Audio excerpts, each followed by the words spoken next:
by the way. Hello, everybody. This is Sri from Unique Solutions of Advanced Technologies.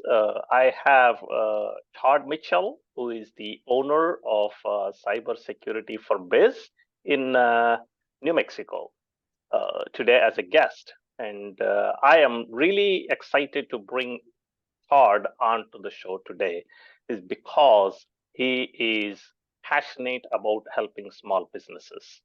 And we all know small business is the backbone of America and entrepreneurship. Interestingly enough, a great patriot, and Todd was working for Navy for over 20 years. And then he also worked for Marine Corps as a technology expert over there for over 6 years.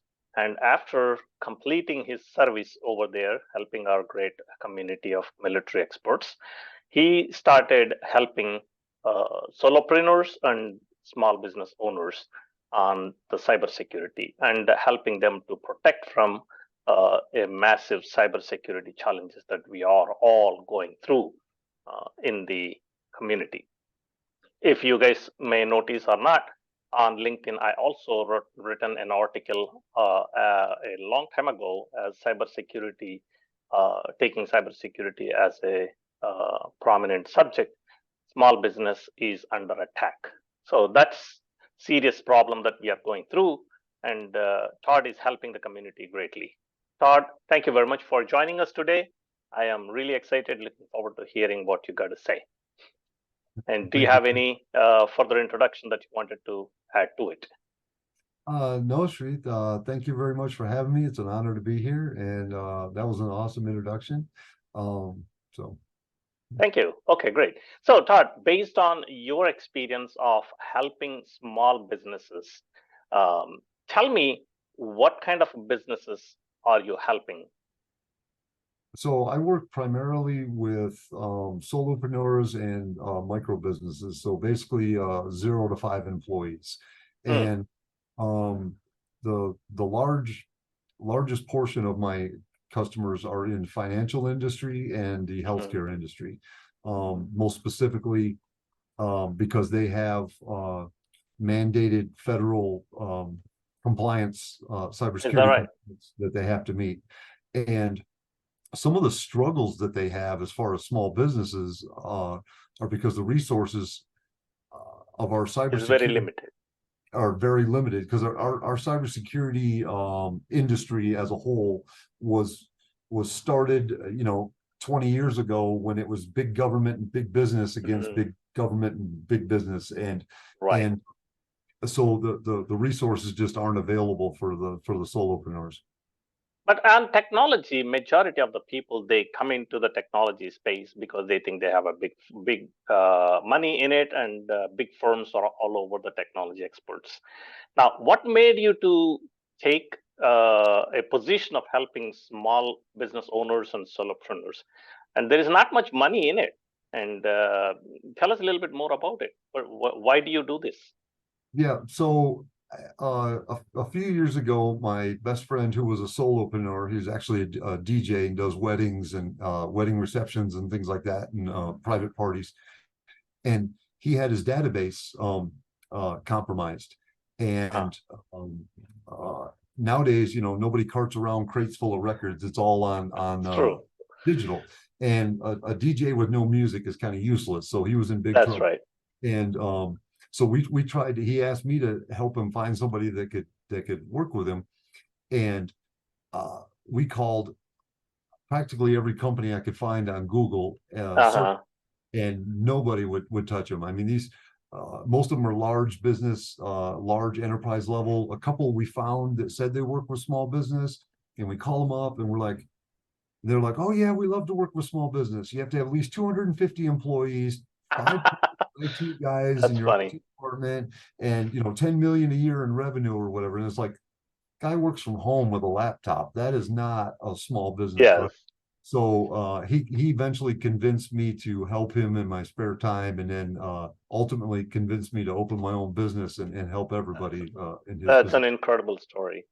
No, it's very much true. The community, as you put it, micro business doesn't have much help in technology. And hence is the reason my passion is also helping small businesses applying technology and be able to run their business effectively. Great, great. Thank you very much. So, as a furthermore understanding from you, trying to get more understanding from you. So, give us a couple of business cases. You don't need to disclose any sensitive information, but at least for us and for the community to understand what kind of business cases or cybersecurity cases have you helped? So I guess one example would be um, like with a medical professional in HIPAA. Hmm. So if you are a mental health professional, like say a psychotherapist or Hmm. something, and you work for a hospital, maybe doing suicide assessments on people coming Hmm. in the emergency room or something, and the hospital's under like Kaiser Permanente or something. They got the big umbrella of all the Hmm. cybersecurity and everything's HIPAA compliant. Right. Have that same person open their own private practice and do telemedicine off their dining room table. Hmm. They still have the exact same requirements. They have to protect your Ah. information the same way. They have to, they have all the same HIPAA laws they have to meet. Um, and but they need to do it in a slightly different manner because Hmm. the cybersecurity, a lot of IT professionals, like you were talking about earlier, where everybody wants to work in cybersecurity because there's big money. They're all focused on the network. Yeah. All the big companies, Cisco, IBM, everybody is about the network. Yeah. But if you're working from home on your dining room table, it's just a laptop and a home router. There is no network, That's or at right. least not a server stack in a closet someplace. Um, so you still have the same requirements, but you have uh, a different method that you need to worry about, how to secure it. Hmm. So I focus mostly on the information and not on the IT infrastructure, Hmm. because the information is still there and it still needs to be protected. It's just in a That's different. right. Yeah. I see. Excellent. Excellent. So, as a cybersecurity personal, um, do you ever had to deal with insurance, cybersecurity insurance claims, I should say? I don't deal with cybersecurity insurance claims, but I think how cybersecurity insurance affects me is that's where I get some of my clients come to me, because that's actually how they approach me in the first place. Is Mm, the insurance company said, "Oh, you want to renew this policy? We got this list of questions. Do that's you right. use this? Do you use that?" And then half of my customers don't even know what they're even Don't asking, even know it. what the Yes, answer is, yes. right? So in that aspect, they have the same cybersecurity that they need put in place so that they can get. Otherwise, their Hmm. insurance rates double or whatever. Yes. Yeah, I can understand. There's a lot of small business owners and solopreneurs. They cannot understand the language that insurance company is giving them. They yeah, definitely need somebody help. It's more of like filing taxes. Many of the people don't know how to file the taxes. It's just so much complicated yeah. language over there. Now, thank you very much for your helping all these small businesses. Otherwise, they don't have much help to go, and there is nowhere much to go. Yet they are obligated for compliance. So, last but not least, question that I would like to ask you is: can you give us a couple of tips as a small business community, and solopreneurs? What is it that they are supposed to do in relation to cybersecurity? So my biggest tip, I think, would be to debuff a myth based off of Hollywood. Everybody thinks that you're getting hacked by some guy in a hoodie in his mom's basement clacking away on the keyboard, right? Right. That who made the little malware virus, but that's not how it got on your computer. Human Yeah. behavior is how we get hacked. It's Hmm. 90 something percent human error.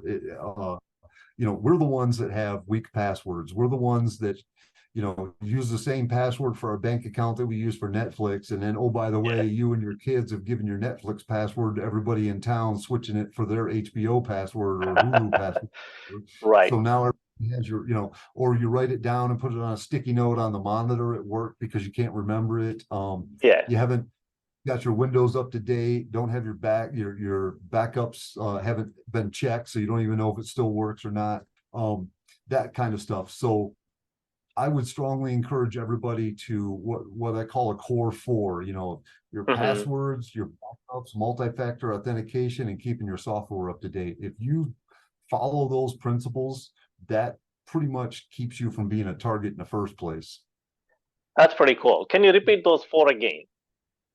So, the core four is a strong password, Hmm. multi-factor authentication, which is the for the non-techies out here. That's when your bank sends you a text message with the code you got to put in before you can get into your Right, account. right. And then making sure your software is up to date, Uh-huh. security patches and the latest versions and things like that. And then Right. the last thing is making sure you have a backup, whether it's Excellent. grant pictures on your phone or whether it's sensitive data from your customers and clients that you've been Right. accumulating. You need to have a backup copy of it someplace, either in the cloud Excellent. or on a local hard drive, or maybe even both, actually. Thumb drive. Right. Excellent.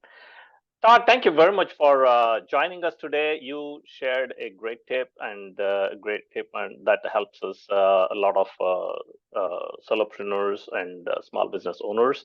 I cannot thank you enough for your dedication for helping the small business community. Otherwise, they have no place to go for help. Greatly appreciate you being on the show here today, and I wish you good luck. Thank you very much. I appreciate you having me. Excellent.